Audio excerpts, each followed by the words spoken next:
You've got your beginner Spanish down pat, ready to move on to the next level? Well, here's how. Good. The next step for you is to learn Spanish slang, local and country-specific Spanish. Has anybody ever told you that Spanish changes significantly from one country to the next?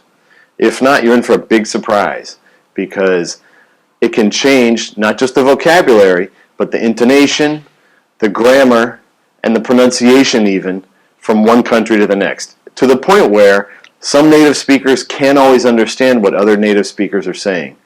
To give you a quick example, the word kite, the little toy thing that kids play with, fly in the air with the strings. I know of at least 8 words in Spanish that people use from one country to another. And the interesting thing about those 8 words is that the majority of them will not be understood outside of a certain country or small region.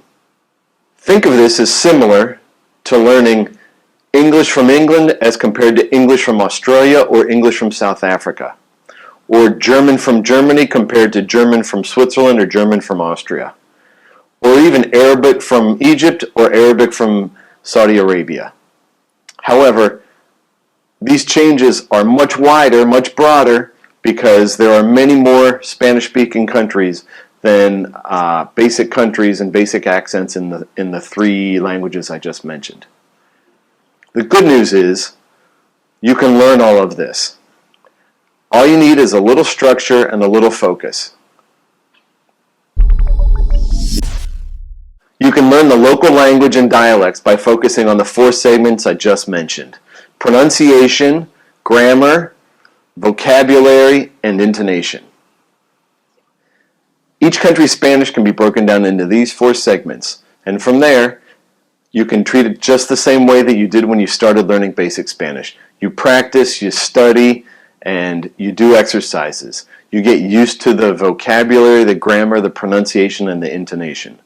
And at Speaking Latino, we have tons of tools to help you learn the specific Spanish that you're looking to learn, for whether it's because of your travel, your job, your heritage, personal interests, for whatever reason. We can help you move towards taking that next step to fluency. So get ready. You're stepping into the big leagues. You're going to learn how to be fluent now. There are 3 simple steps that you need to take. Number 1, you need to identify why you're learning Spanish. I touched on this just a second ago. Is it because of your job?